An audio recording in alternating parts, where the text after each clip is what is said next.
Donc, je l'ai dit, donc, au-delà de la maladie métabolique, au-delà des chiffres de glycémie, bien sûr, il y a les complications micro, les complications macrovasculaires. Mais tout cela, chez le diabétique, quelle est notre hantise? C'est ça. C'est de réduire la mortalité. Mais malheureusement, regardez chez le diabétique de type 2, la mortalité cardiovasculaire reste bien sûr présente. Et le diabétique, dès que le fait qu'il y ait un diabète, et vous voyez que son espérance de vie, elle diminue. Elle diminue même par rapport à d'autres maladies, par rapport au cancer, par rapport à tout ce que vous voulez. Le fait qu'il y ait un diabète, ça réduit bien sûr l'espérance de vie de nos patients. Quand on a un diabète, malheureusement, les personnes diabétiques sont accrues, en risque accru de maladies cardiovasculaires. C'est multiplié par 2 la présence de maladies cardiovasculaires. La mortalité, 50% des patients diabétiques de type 2 vont mourir parce qu'ils vont faire un événement cardiovasculaire.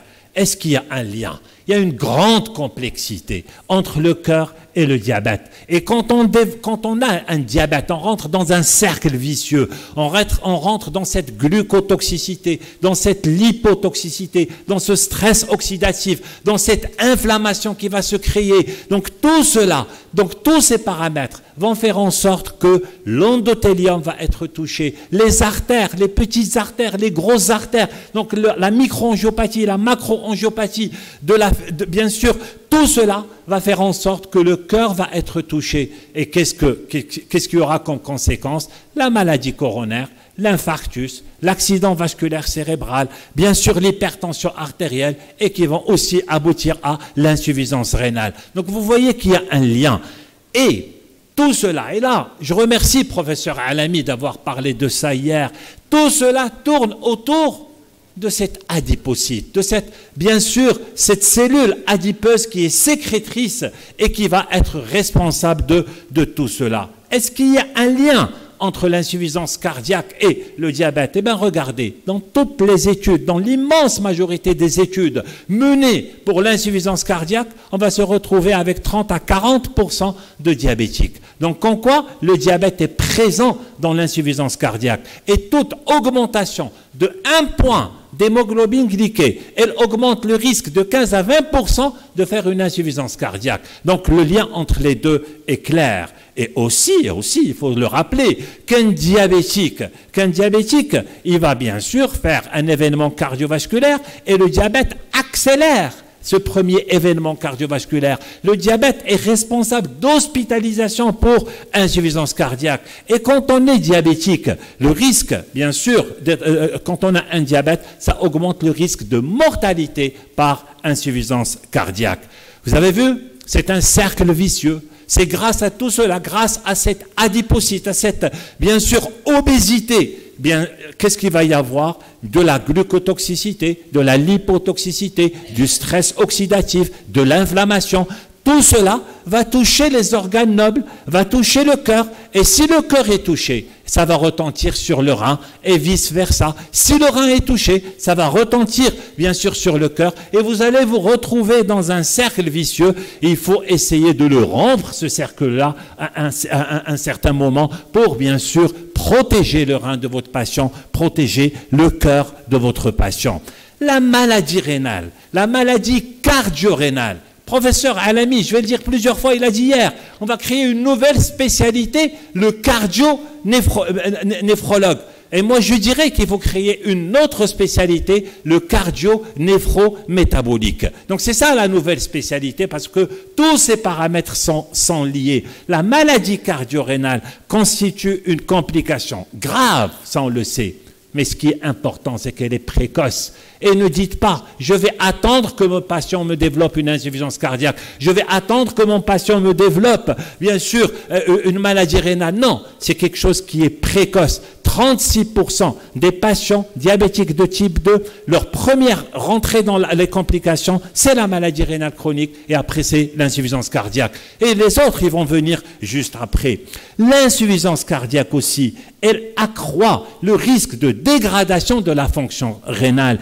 Quand vous êtes en insuffisance cardiaque, vous le comparez à quelqu'un qui n'a pas d'insuffisance cardiaque, vous voyez avec le diagramme qui est en bleu que l'insuffisance cardiaque, elle va augmenter. Donc ça, c'est très important et vice-versa. Regardez aussi, quand vous avez une diminution du débit de filtration. Vous êtes vers le côté gauche de votre, bien sûr, de l'écran. Donc, quand vous avez un débit de filtration qui est diminué, vous avez le risque d'insuffisance cardiaque qui est augmenté. Quand vous améliorez, quand vous avez une fonction rénale qui est normale, vous avez vu que vous avez, bien sûr, un débit de filtration qui est normal, moins de risque d'insuffisance cardiaque. Donc, ces deux atteintes sont étroitement liées. L'hyperglycémie, je l'ai dit, je reviens, je précise, l'hyperglycémie, l'insuffisance cardiaque, la maladie rénale chronique, tout cela est lié et ça va aboutir à des complications.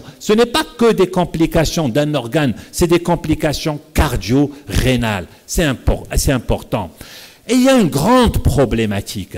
Est-ce qu'on peut évaluer le risque cardiovasculaire? Et ça, je veux prendre le temps d'en parler parce que c'est important. Vous savez, ce magnifique papier donc, qui a évalué plus de 22 calculateurs de risque. On a pris plus de 22 calculateurs de risque et on a dit, est-ce qu'on peut prédire le risque cardiovasculaire chez le patient diabétique? Eh bien, chez le patient diabétique, je parle de la particularité du diabétique, les scores qu'on utilisait auparavant n'arrivaient pas à prédire correctement le risque cardiovasculaire chez le patient diabétique. Il y a eu les Américains, ils ont introduit un autre paramètre, un autre score, on a ajouté le NT-proBNP et on s'est dit, en rajoutant tout cela, est-ce qu'on va aussi améliorer, bien sûr prédire, calculer le risque chez le diabétique? Eh bien non. Regardez, c'est en 2023 que l'ESC a émis des directives pour calculer le risque cardiovasculaire chez les patients diabétiques.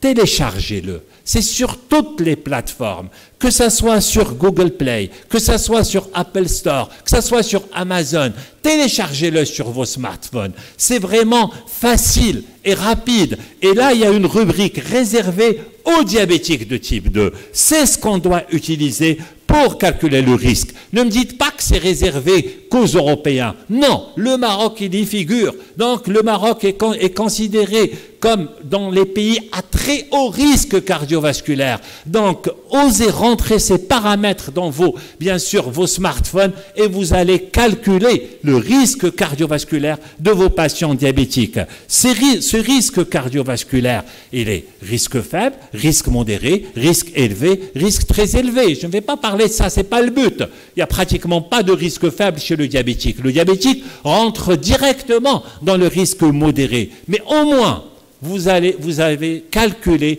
le risque cardiovasculaire de votre patient diabétique. Moi, je veux aller au-delà. Est-ce qu'on peut prévenir tout cela? Et c'est là le sujet du professeur Alemi hier. Et c'est là où moi, je voudrais faire, bien sûr, appuyer dessus et insister dessus. Est-ce qu'on peut prévenir son avenir cardio-réno-métabolique? Est-ce que c'est faisable? Eh bien, là aussi, il y a un calculateur qui est bien sûr surtout téléchargez-le sur Google, faites-le sur Google, mettez juste Prevent Calculator et vous allez bien sûr regarder. C'est un système donc de calculateur qui prédit le risque de toucher le cœur, de toucher le rein et de développer une insuffisance cardiaque. Donc vous avez vu que ce calculateur va vous permettre de prédire, bien sûr, tout cela. La base de ce calculateur, c'est les facteurs de risque classiques que vous connaissez tous, c'est-à-dire le tabac, le diabète, l'âge, le sexe. Mais ce qui est nouveau aussi, c'est l'existence, l'usage de certains médicaments qui vont préserver, protéger, bien sûr, votre patient. Les statines, les analogues du GLP-1 et les inhibiteurs de la SGLT2. Donc, vous avez vu que ces médicaments rentrent en considération dans le calcul de ce score. C'est bien sûr ce score-là, c'est important. Et ça, c'est récent. Ça, je l'ai pris ce matin. J'ai rajouté ce matin ce calculateur de prévention d'événements cardiovasculaires. Il faut bien sûr le faire sur Google. Vous mettez cette ligne, Prevent Online Calculator, et vous allez bien sûr rentrer l'âge, le cholestérol total, etc. Et ça va vous donner le risque à ce que votre patient vous fasse un événement cardiovasculaire, que votre patient vous fasse une atteinte rénale, que votre patient vous fasse une insuffisance cardiaque dans les 10 années, voire les 30 années à venir. Le départ, l'année 0, si vous voulez, c'est 30 ans. Et je vous donne un exemple sur une femme, avec différents, bien sûr, niveaux de risque. Et on va dire que le risque 0, à l'âge de 30 ans, c'est quand vous avez il a dit tout à l'heure, le professeur El-Gerboub, c'est quand vous avez un non-HDL, bien sûr, qui est bas, quand vous avez une pression artérielle qui est normale, absence de diabète, absence de médicaments à visée préventive. Votre patient n'a pas de statine, votre patient n'a pas de d'IGLT2, n'a pas d'analogue du GLP1. Donc, c'est ça, et vous avez une bonne fonction rénale. Ça, c'est le niveau 0. Et après, le haut risque, bien sûr, c'est quand vous avez les autres paramètres qui sont perturbés avec un non-HDL qui est élevé, une pression artérielle, etc. Donc, c'est important. Et vous allez me dire à quoi il va me servir ce calculateur de risque qui va me prévenir, bien sûr, cette association entre la maladie du diabète, la maladie du cœur et la maladie du rein. C'est le choix de votre classe thérapeutique. Et c'est à ça que ça va vous servir. Ça va vous orienter dans le choix de votre classe thérapeutique. Bien avant ce calculateur du score, les Européens, que ce soit les cardiologues, que ce soit les diabétologues, ils avaient émis des recommandations. Quand vous êtes à très haut risque, bien sûr, vous commencez d'abord et d'emblée par un inhibiteur de la SGLT2 et ou un analogue du GLP1. Et si vous n'êtes pas dans les objectifs, là, vous allez rajouter la metformine. Si vous êtes, bien sûr, à bas risque, là, je parle de 2020. Si vous êtes à bas risque, c'est la metformine et après, l'escalade thérapeutique. Mais que disent les recommandations américaines 2025 ? Chaque patient est un patient à part. Il n'y a pas deux patients identiques. La personnalisation. Attention, méfions-nous, bien sûr, de ce qui s'est passé avec la rosiglitazone. Méfions-nous, parce que les Américains, pour qu'ils puissent commercialiser un produit, il leur faut la preuve que ce produit est au moins neutre vis-à-vis du cœur, si ce n'est améliore la fonction cardiaque. Donc, chaque patient est un patient à part et on ne va pas, bien sûr, traiter tous nos patients de la même manière. Ce diagramme, ce schéma, vous le connaissez tous par cœur. Et on sait très très bien que ce qui est à votre droite, c'est le patient tout venant ou bien le patient obèse. C'est vrai, dans votre arsenal thérapeutique pour traiter le patient diabétique de type 2, vous allez utiliser l'arsenal thérapeutique habituel, metformine, inhibiteur de la SGLT2, analogue du GLP1, sulfamide hypoglycémiant, pioglitazone, inhibiteur de la DPP4. Donc l'escalade thérapeutique, elle est là. Là, j'ai cité l'ensemble des médicaments dont on a besoin. S'il y a de l'obésité, on va aller bien sûr vers les analogues du GLP1 qui sont réservés à ça. Mon ami Sirlafa va en parler tout à l'heure, mais bien sûr les inhibiteurs de la SGLT2. Donc ça c'est le tout venant. Ou bien quand il y a l'obésité. Mais quand vous êtes à haut risque cardiovasculaire, quelle voie thérapeutique vous allez choisir? Eh bien, regardez. Bien sûr, ça, je trouve ça extraordinaire de calculer en fonction du risque. En fonction, est-ce que vous êtes à faible risque, à risque modéré, à risque élevé ou bien à très haut risque? Et le choix de votre thérapeutique va dépendre de tout cela. N'oublions jamais le château. On le répète tous les ans.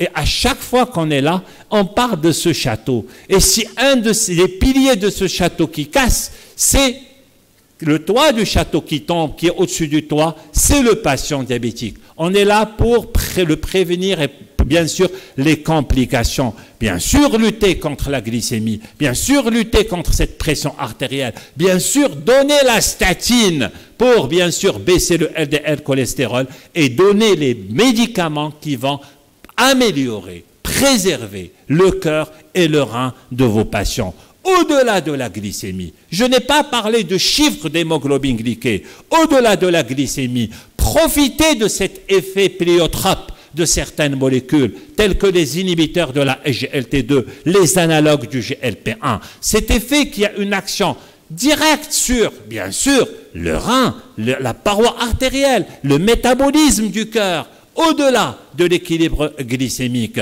Et bien sûr, il faut en profiter. Il faut profiter, vos patients, de cet arsenal thérapeutique dont on dispose, cette action directe de certaines molécules sur le métabolisme énergétique du cœur. Ça, c'est important. On connaît très bien comment fonctionnent aujourd'hui les inhibiteurs de la SGLT2 et on sait très bien quel est leur effet sur la glycémie, sur le poids, etc. Mais moi, je ne voulais pas parler de l'équilibre glycémique, je voulais parler de la prévention de la maladie, bien sûr, cardiaque et de la maladie rénale. Donc, et là, on a beaucoup d'études. Je pouvais, bien sûr, et on a, alhamdoulilah, pas mal de IGLT2. Bien sûr, cette étude déclare que, bien sûr, que vous soyez en prévention primaire, que vous soyez en prévention secondaire, regardez, l'étude déclare qu'il y a les patients qui sont une partie, presque la moitié, déjà, ils ont des problèmes cardiovasculaires, l'autre moitié, ils n'ont rien. Donc, c'est une population vraiment où il y a les deux. Eh bien, regardez, si je me focalise sur le rein, parce que ce qui m'intéresse aujourd'hui, c'est le rein et c'est le cœur, eh bien, quand je donne ces molécules, que je sois dans n'importe quel type de prévention, je réduis le risque d'hospitalisation pour insuffisance cardiaque, je réduis le risque, bien sûr, de décès cardiovasculaire. Là, je me suis focalisé sur le rein. Si je me focalise, sur le cœur, si je me focalise maintenant sur le rein, c'est la même chose. Vous l'avez compris, qu'aujourd'hui, c'est des molécules qui ont amélioré la fonction rénale de vos patients. Bien sûr, à la phase aiguë, vous avez une détérioration de la fonction rénale, mais c'est transitoire. Après, les choses, ils vont s'arranger. Donc, revenons à ces recommandations. On ne va pas les oublier. Quand vous avez un patient qui a haut risque cardiovasculaire, c'est-à-dire, et ça on oublie, on n'en parle pas, on oublie cette petite deuxième case.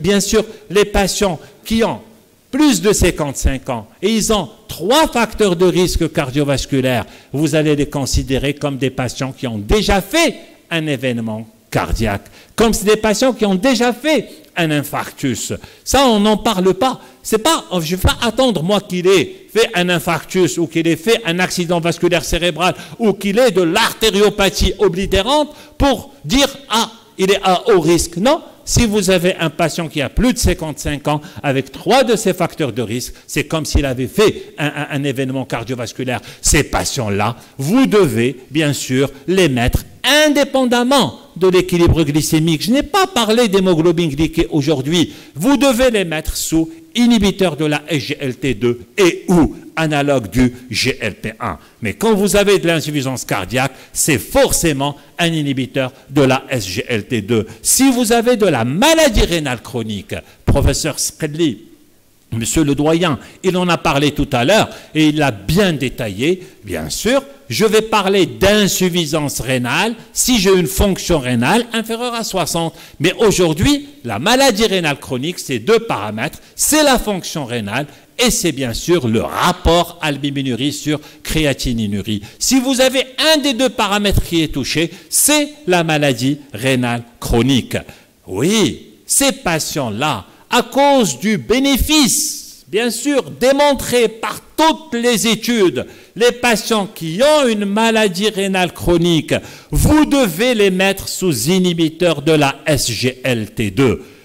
On va le démarrer à un débit de filtration à 20 et on va le maintenir, et on a parlé tout à l'heure, même jusqu'à transplantation. Attention, pour son effet pléiotrope, mais pas pour son effet sur la glycémie. Et c'est écrit noir sur blanc dans les recommandations. C'est la 3e flèche rouge. Quand vous avez un débit de filtration qui est inférieur à 45 ml par minute, sur la glycémie, l'inhibiteur de la SGLT2 ne marche pas. Ne marche pas bien ou ne marche pas du tout. Mais moi, je ne le donne pas pour ma glycémie, je le donne pour mon rein, je le donne pour mon cœur. Donc ça, c'est très important. Et si l'inhibiteur de la SGLT2 ne suffit pas, je vais bien sûr donner un analogue du GLP-1. Les Français, c'est la même chose. C'est un petit résumé des recommandations françaises et des recommandations de la Haute Autorité de Santé française. Donc, quand vous avez un patient qui a une maladie rénale chronique, qui a de l'athérosclérose, ou bien qui a une insuffisance cardiaque, ou les deux, ou les trois, ce patient-là, vous commencez d'emblée par une bithérapie, quel que soit le chiffre d'hémoglobine glyquée. Donc, ne me dites pas, mais il n'a que 7%, alors qu'il est cardiaque, moi je ne vise. Non, ce patient-là, dans son traitement, il doit figurer un inhibiteur de la SGLT2 et ou un analogue du GLP-1. Et l'escalade thérapeutique, vous la connaissez tous. Le pic dont il a parlé tout à l'heure, le professeur Skelly, c'est au début, quand on démarre ce traitement, forcément, bien sûr, on va avoir une détérioration de la fonction rénale, mais avec les mois. Ne dites pas, mais au bout de 6 mois, je n'ai pas vu d'amélioration. Et vous n'allez pas avoir l'amélioration à 3 mois, à 4 mois. Vous allez avoir l'amélioration au fil du temps, que vous allez voir que le déclin de la fonction rénale, bien sûr, il va s'améliorer. Donc, attention. Et là, on a beaucoup de médicaments qu'on a proposés pour préserver le rein. Les IEC, les ARA2, mais aujourd'hui, on a les inhibiteurs de la SGLT2 qui sont là pour réduire ce déclin de la fonction rénale. Donc, vous l'avez compris, il y a un nouveau syndrome qui est né. Et ce syndrome, il risque bien sûr, de remplacer le syndrome métabolique. Il risque de remplacer le syndrome métabolique. C'est bien sûr le risque, c'est ce que je viens de dire à l'instant, c'est le cardio-rénal métabolique. Ça va certainement changer et remplacer le syndrome métabolique. C'est l'avenir, hein, c'est certainement l'avenir, parce que tout part d'un seul point, l'obésité. Qu'elle soit en IMC ou qu'elle soit en, bien sûr, tour de taille, tout part de cette cellule adipeuse sécrétrice. Et là, bien sûr, on est là pour protéger. On est là pour parler de la cardio et de la rénoprotection. Et là, vous avez ces inhibiteurs de la SGLT2, au-delà de l'équilibre glycémique, ils vont jouer un rôle pléiotrope sur lequel on est tombé par hasard, et avec le temps, on commence à comprendre les choses, pourquoi et comment elles se passent pour améliorer, bien sûr, le métabolisme cardiaque et améliorer la fonction rénale. Et je vous remercie.